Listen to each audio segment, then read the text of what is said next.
Hello and welcome to the In the Beginning podcast, where we bring story lovers wonderful tales created by independently published authors. It is our mission to help indie authors grow through reviews and dialogue. This episode is brought to you from the lovely people over at Burial Grounds Coffee Company. Right now I'm drinking a cup of Death Star. You can find all of their unique coffee blends at burialgrounds.coffee. Remember to subscribe to the show on your favorite podcast platform and leave a review.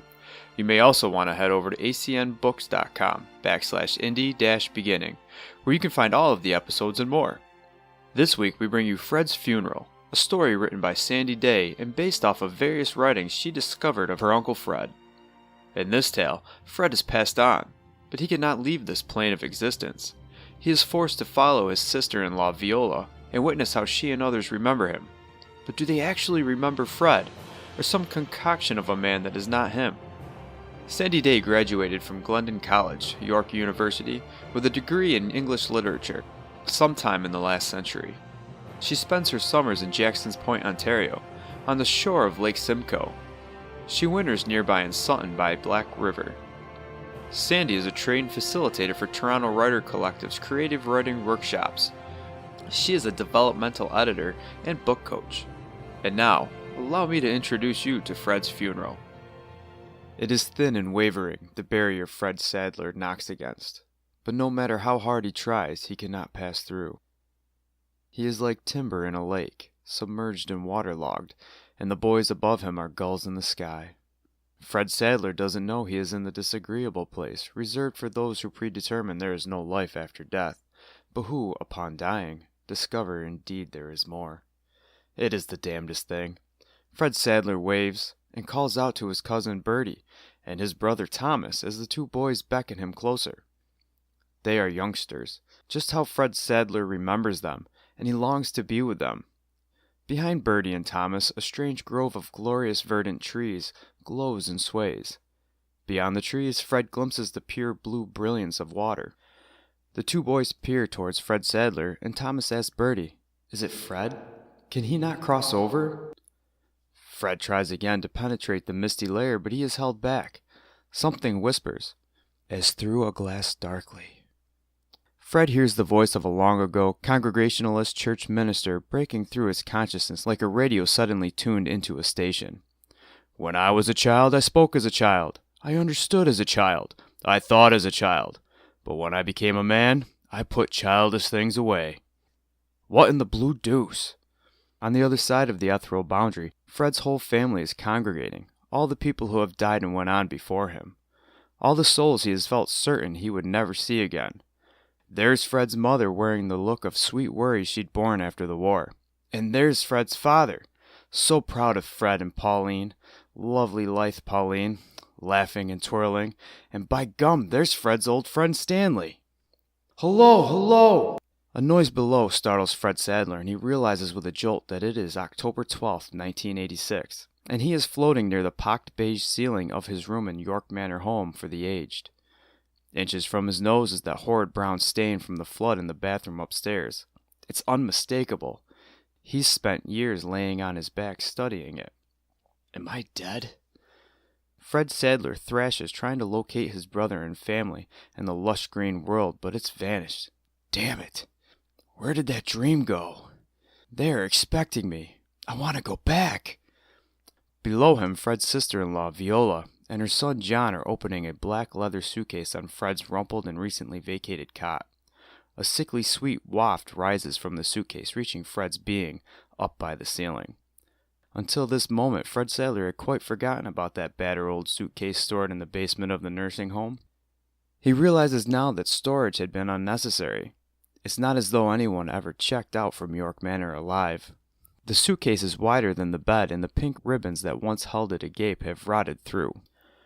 Fred's nephew John props the lid against the wall. Viola holds a gloved hand over her nose and mouth. Good gracious! What's he kept in there?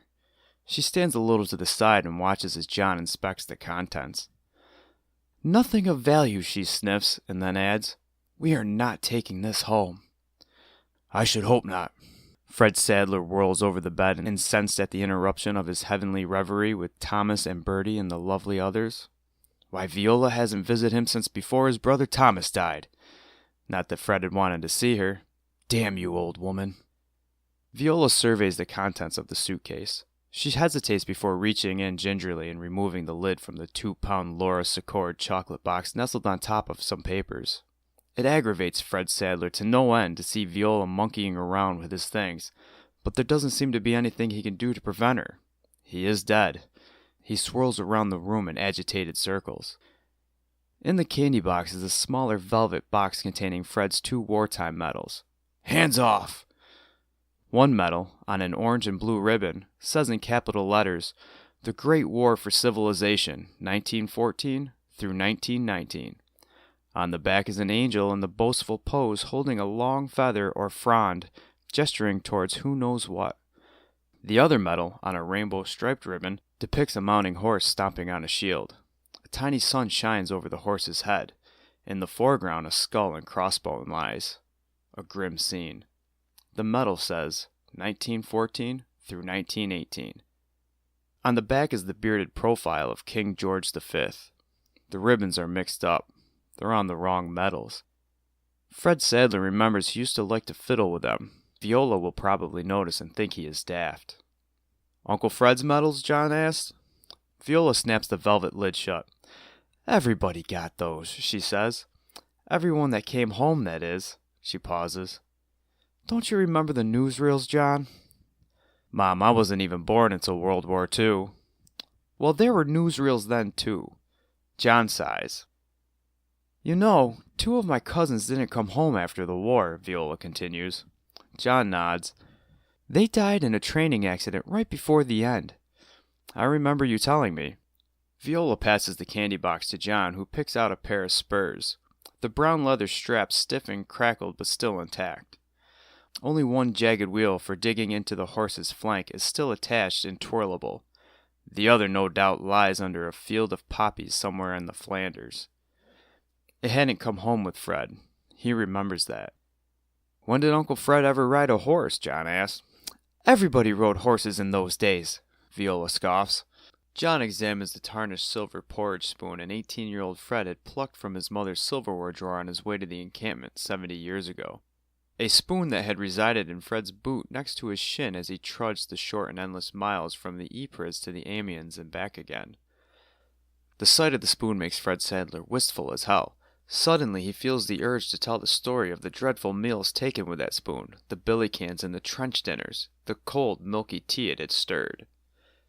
In the wobbly globes that used to be Fred Sadler's eyes, a rush of clear, cold tears surges.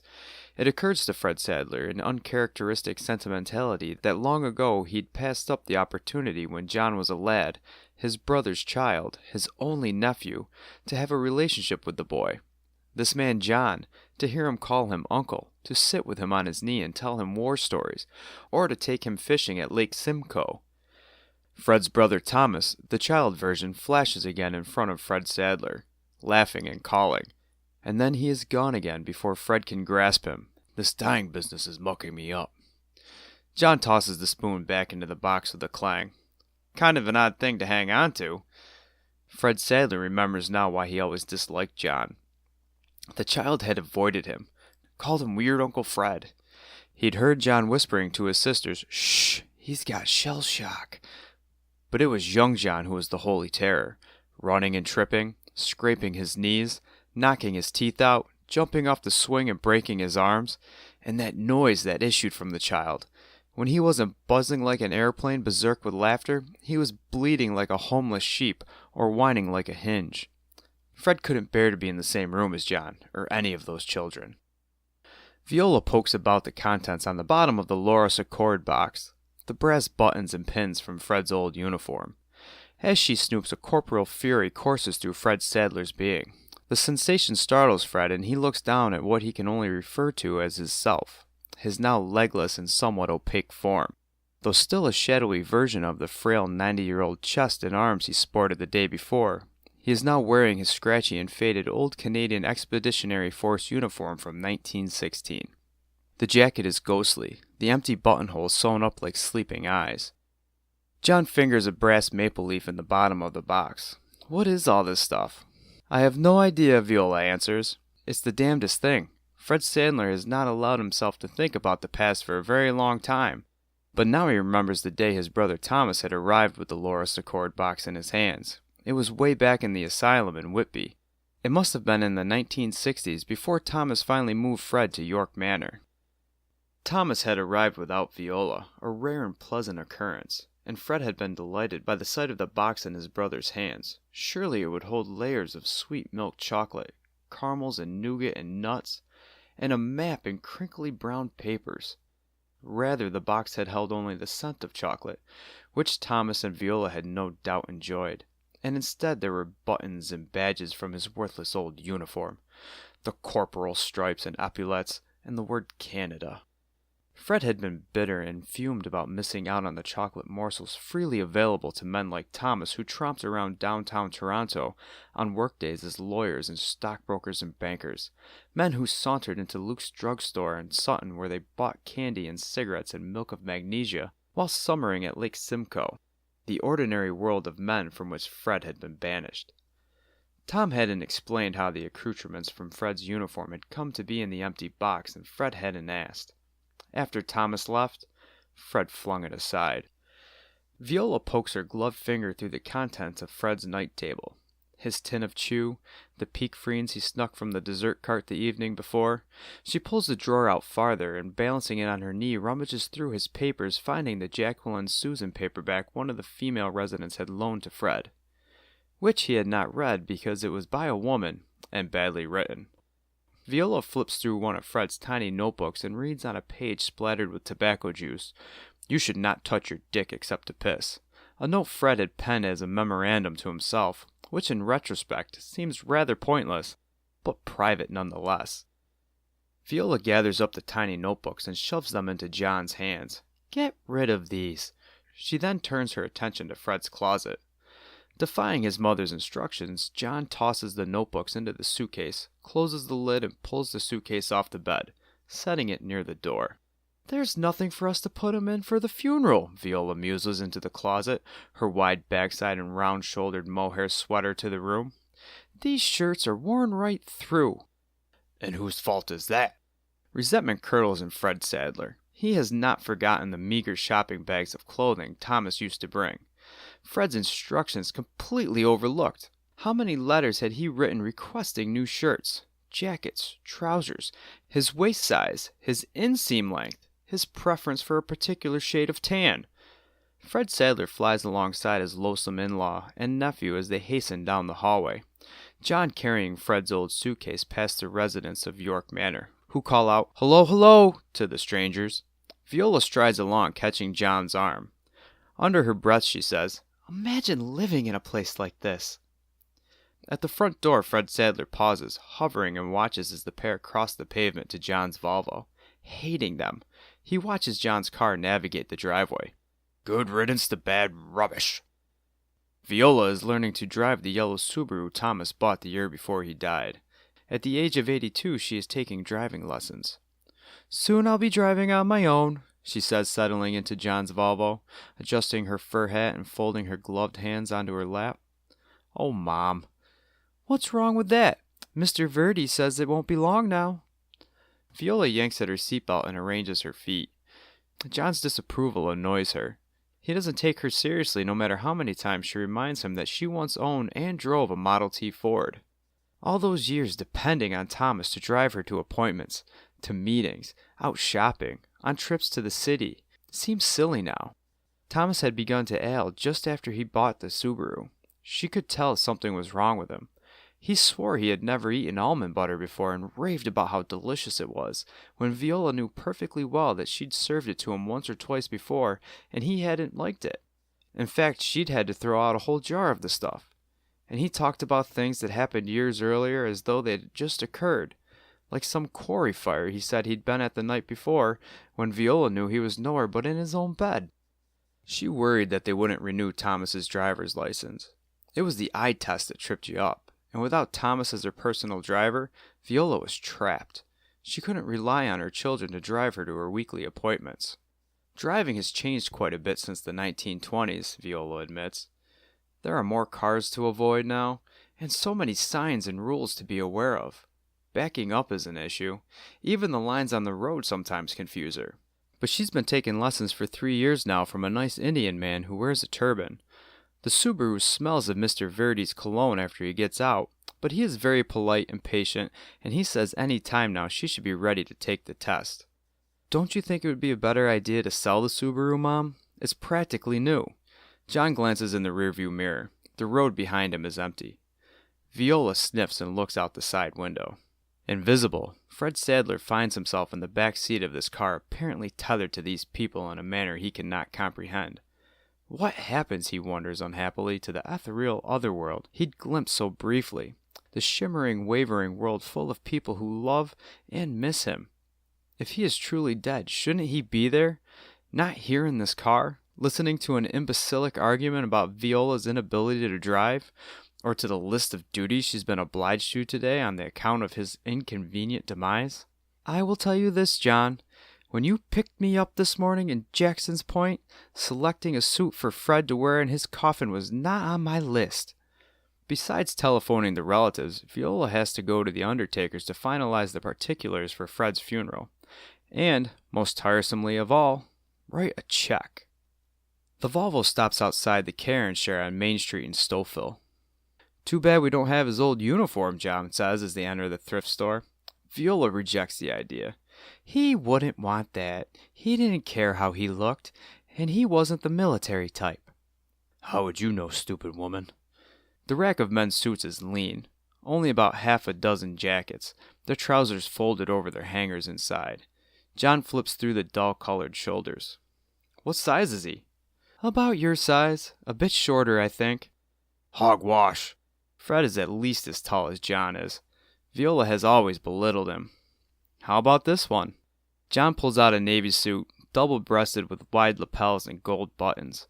It's rumpled and creased, but the size looks about right, and the price tag says $5. John hands his overcoat to Viola while he tries on the jacket. It fits John fine, little long in the sleeve, but no one will notice on a corpse. Or there's this. He pulls out a morning suit, silver and shiny, a suit worn once to a wedding or a prom. Oh, for goodness sakes! Put that back, Viola stifles her amusement. Can you imagine? John flips over the price tag. The silver suit is also $5. Never mind, put it back, Viola says, flattening her mouth. Fred wouldn't want to be cremated in that. How would you know? John drapes the navy suit over his arm and pulls her gray hair from the lapel. What about a tie? A shirt? Viola wrinkles her nose and waves her gloved hand in front of her face. Yes, that's all right. Let's be quick about it. For a moment Fred Sadler dallies by the dandy silver suit. If only he could take up the fabric between his thumb and his finger to feel the rough shark skin. After the undertaker's, can we please go home and have some tea? I'm getting tuckered out by all this. John lays their selection onto the counter. Will that be everything today? The cashier asked. Yes, it's for my brother-in-law, Viola says. The cashier's eyes, magnified behind large clear-rimmed glasses, flip between John and Viola. My brother-in-law, not my son here. Viola pats John's arm. He passed away this morning. Old age, we think. Oh, I'm sorry to hear that. Viola basks in the cashier's sympathy. As she thanks the cashier for her kindness, it surprises her that her voice catches and her eyes begin to swim. Oh, for goodness sake. Viola searches in her coat pocket for a tissue. The cashier looks on kindly. What a load of baloney. Fred Sadler suspects that Viola isn't the slightest bit saddened by his dying. If he knows her at all, she is triumphant. She's gone and outlived all her wrinkly contemporaries, Fred being the last. But sorrow and sadness are what's expected when a relative dies. So it's just like Viola to conjure up some phony grief. All these years she's interfered with Thomas's care and affection of Fred. Now she's finally won the rivalry. Fred Sadler is dead, and she is alive. The cashier rings the purchase through the cash register. Viola opens her brown vinyl handbag and rummages around for change in her purse. Mom, let me pay. It's all right, John. We always had a little fun for Fred. This'll be the last of it. A little fun? That's my money. John helps Viola into the Volvo and throws his shopping bag into the back seat. After we finish at the funeral parlor, we should stop at Regency House on the way home, John suggests. Have our tea there. Will you drop that, please, and thank you? Viola swats John's arms. "I am not moving out of my house. I am not moving to Stouffville. I told you that this morning." Seated in the first two pews of the undertakers on Stouffville's Main Street are the only people who felt obliged to attend the funeral of Fred Sadler. This assembly, with the exception of Viola and one or two others, share a common background with the deceased. They each, including Fred Sadler, whose ghost hovers anxiously by the pump organ in the corner, spent their childhood summers on the edge of Lake Simcoe at their family-run hotel. The Huron called the lake Wintreonk, meaning beautiful water, but that was all changed by Lord Simcoe in 1793. A half-century later, the astute and fortuitous forefather of the mourners at Fred's funeral, a W.T. Sadler of Stouffville, Ontario, purchased a farm on Lake Simcoe and turned it into a summer resort called Lakeview House. The area was superb picnic grounds, as the Huron well knew, and when Lake Simcoe Junction Railway Company laid down tracks, Jackson's Point and W.T.'s hotel were natural destinations. For many years, the hotel prospered, and in an unusual turn of events, W.T. handed over Lakeview House to his son Walter before estates are generally bequeathed to the next generation. That is, long before W.T. himself was dead. In fact, what W.T. did was parcel off his estate to settle up with his sons from his first marriage. Naturally, his sons were nervous, and W.T. sensed hard feelings towards his darling new wife. And he wasn't wrong. His sons resented Hazel, first of all because she was their age, a former classmate actually, and secondly because they assumed she would inherit W.T.'s estate before they had time to make use of it themselves. W.T. fancied himself a generous man, but also a shrewd one. He deduced that he could hand over some of his assets to his son, and earn a return for himself and his new bride. So, in 1904, Fred's father received ownership of the Sadler block on the main street of Stouffville, and Fred's uncle Walter accepted the deeds to the Lakeview House and the surrounding farm in Jackson's Point. Significantly for the gathering at Fred's funeral, within a few short years the seemingly reckless construction of a golf course resulted in the takeover of Lakeview House by Fred's father, the grandfather and great-grandfather of many of those present. The takeover from one brother to another occurred while Fred was a child, and culminated in the good fortune of spending all of the springs, summers, and autumns swimming, boating, rafting, throwing sand, skipping stones, building bonfires, stargazing, and fishing in the same location as most of the mourners present, with the exception of Viola. She had married into the family as a young woman, but even she benefited from W.T.'s estate, living year-round in a house built on the original piece of summer resort property.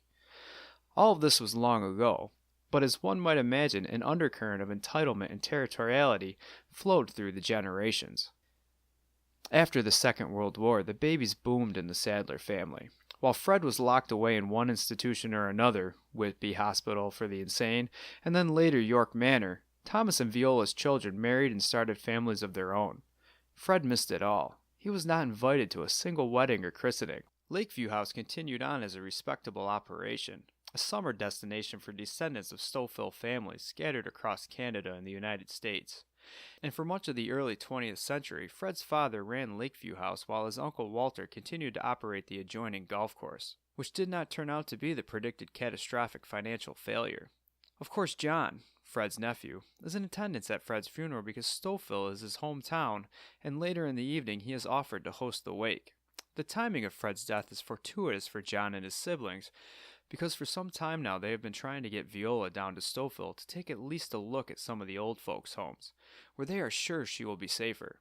John and his siblings agree that it is time for Viola to move out of her home in Jackson's Point, a decision Viola couldn't agree with less, but an incident with some burnt prunes is the impetus behind this latest attempt to relocate her.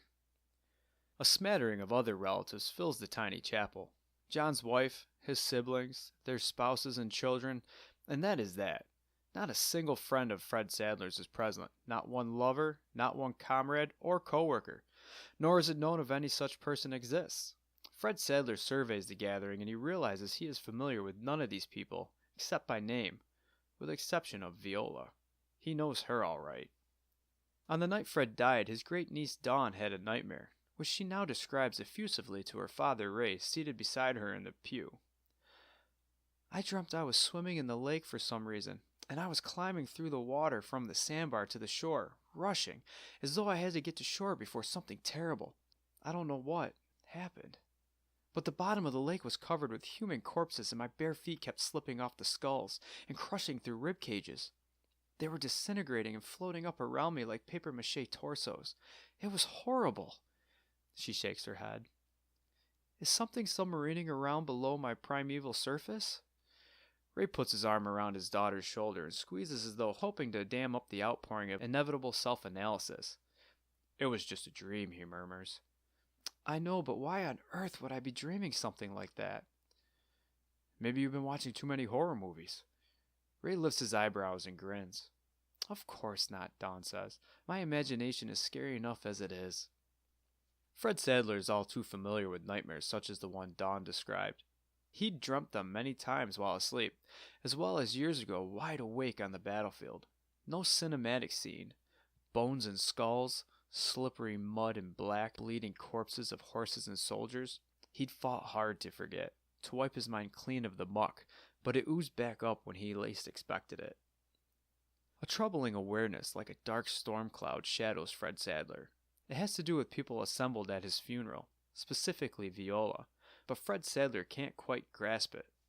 If he's dead, why isn't he with his brother and cousins, running and playing in that beautiful green afterlife? Why is he here, a witness to his own funeral? In life, he would have slunk out the side door. Now he's trapped, listening and watching, and except for his brief and unsuccessful encounter with the world on the ceiling in York Manor, it has been so since his body died. The orderly had entered Fred Sadler's room and noticed the undeniable fact that the old man was dead. Within minutes, Fred's stiffened and cold body had been lifted from the bed where it had expired noiselessly, or at least unnoticed in the night, heaved onto a gurney, draped with a sheet, and wheeled away right through York Manor home for the aged, while the other residents were eating their breakfast. Not one of those bastards glanced up from their bowls as Fred rattled by. Upon instruction from Viola, his next of kin, Fred's breathless, non-pulsing body was transferred to the funeral home in Stouffville, where his mortal coil had been lifted onto the mortuary table. Fred Sadler had hovered near the ceiling, watching as the attendant massaged his stiff limbs into flexibility. Fred had witnessed but felt no attachment to the withered old man on the table. It was not him. He was dead. That surprised him, but he didn't know what he was supposed to do about it. The undertaker had snipped through Fred's thin pajamas, discarded them, and then attended to Fred's neck, armpits, and groin, with a strong disinfectant and vigor hitherto unfamiliar to Fred. With a bit of putty, he'd caulked Fred's jaws shut. The few remaining molars in Fred's head were cemented to one another. Then, a swift and buzzing razor shaved Fred's chin and cheeks close. His eyes, which had been closed in sleep when he died, were left to sink into his head. His veins and arteries were opened, and a machine pumped embalming fluid into Fred's cool blue gooseflesh. Now Fred's earthly body, dressed in the rumpled navy suit, lies prone in the casket at the front of the chapel. But Fred Sadler's thinker is gathering memories and emotions and interpretations previously inaccessible to the corporal Fred. It is as though he has something he needs to say, but doesn't have the damnedest idea what it is. He wants to yell at these people, to blame them and hurt them. But at the same time, he has to admit he wants to be held. He needs an arm around his shoulders. He needs to weep. The minister begins the service. Have mercy on me, O God. According to thy steadfast love, according to thy abundant mercy, blot out my transgressions. Oh, brother. Fred Sadler tries to tune out the preacher, but the words penetrate unbidden. Wash me thoroughly from my iniquity, and cleanse me from sin. The mourners gaze blandly forward. Viola shifts in the chillness of the funeral home. Thank goodness I kept my fur on, she whispers to John. There's a cold draft around Viola's lower legs, which are covered only with nylons and shoes, her galoshes having been shed on the rubber mat beneath the coat rack at the front door. Fred Sadler remembers Viola's fur coat well. How he'd shuddered when he'd glimpsed it bearing down the hallway toward him when she and Thomas visited the manor. Every spring, as soon as the ice was off Lake Simcoe, Thomas would drive Viola to Toronto so she could take the mink coat and Bert Gould's furrier for cold storage over the summer. They'd visit Fred on the way. Viola cherished Bert Gould, she'd tell Fred. He was my Uxbridge friend since before I can remember, for goodness sakes. According to her, she and Bert were the dearest of friends. Viola didn't realize it, but she blushed every time the name Bert Gould came upon conversation, as it did from time to time in connection with his celebrated son. Viola never tired of her own story about Bert whistling in church when they were children in Uxbridge. How her uncontrollable giggling had garnered a stern look from the minister. No wonder Glenn was so musical, she'd gush. But what a burden on poor Bert. All that fame. Fred had always suspected Viola carried a torch for Bert Gould. Thomas, the old fool, didn't seem to notice. Anyway, in the fall, Thomas would drive Viola back to Toronto to fetch the ugly brown mink, again visiting Fred along the way. Ever since Thomas died, the coat had hung in Viola's closet. Fred Sadler guessed correctly that she barely wears it anymore, just to the odd winter funeral like this one. "I wish the service didn't have to be at night," Viola whispers. The funeral home, experiencing a post-Thanksgiving rush, had squeezed Fred in at the end of the day. Now Viola had no choice but to sleep overnight in the spare room at John's house, on an overly soft mattress, and wait until morning for John to drive her home to Jackson's Point. "Shh, Mom, just listen." John squeezes Viola's gloved hand. She purses her lips and looks forward at the minister. She wasn't too fond of him when they met earlier in the day, and his questions about Fred had stirred up many memories. More and more were coming to the surface. Viola had met Fred as a child at the Uxbridge home of their mutual cousin Gertrude, long before the war. Fred's grandmother and Viola's great aunt were sisters, or something like that. But until after the war, when Viola and Thomas were courting and they were reintroduced, she hadn't seen Fred in years. Cousin Gertrude, ever the busybody, told everyone when Fred quit university that his parents were beside themselves with worry. "Fred always was an odds bodkin," Gertrude told Viola. "One night, before he went overseas, he came over to Aunt Mina's, where I was boarding, to say goodbye. Pauline was home that evening. Fred was in uniform. I suppose he was trying to impress us. Good heavens, we're your cousins! I had to remind him when he fell to his knees and clasped our hands. I sensed a marriage proposal in the air, so I headed the fool off before he could make a bigger nitwit of himself." Viola adjusts her fur hat. Now maybe it's become too warm in here. "For thou hast no delight in sacrifice. Were to I give a burnt offering, thou wouldst not be pleased. The sacrifice acceptable to God in a broken spirit, a broken and contrite heart, O God, thou wilt not despise." Fred Sadler dashes around the perimeter of the cramped room from the shadowed pillar to the curtained window, unable to fully believe that the living cannot see him. Instead, what they see is his pallid profile sticking up from the casket like a deserted island at the head of a dim chapel. Fred Sadler barely recognizes his relatives. Most he hadn't seen in years, and even then, it was only on holidays at Thomas and Viola's house a few times a year. He finds himself spellbound by the younger adults like Dawn, the offspring of his nephew and nieces. Their youthful expressions of boredom and insouciance fascinates him. He senses their callow arrogance, the belief that nothing as mundane as death will ever cross their paths. Fred once brandished a similar conceit. Inside his handsome and crisp khaki uniform, he'd been chomping at the bit to get to Europe and fight those nasty Germans. Even when he did finally get there, to the training camp in Ripon, he couldn't wait for his draft to be called up, and to get into action. Fred thought that he, single-handedly, would alter the direction of the war, and he was eager to get to the front before the whole damn thing was over. For years, Fred Sadler has not allowed himself to think about the war. Of course, a miserable part of his mind never let him forget it. Almost nightly, his mind had churned up nightmares in which he was lost and disoriented on no man's land, sinking in mud, screaming for help, soundlessly, wordlessly, impotent with fear, flailing and suffocating, his horse thrashing and lame, or at least he dreamt such things before he died. The minister now moves on to the eulogy, which he composed himself because the only person who actually knew Fred is Viola, and she, in a fluster earlier in the day, said she wouldn't possibly know what to say. The minister speaks about a young Fred's willingness to sacrifice his life so the British Empire could remain free from tyranny.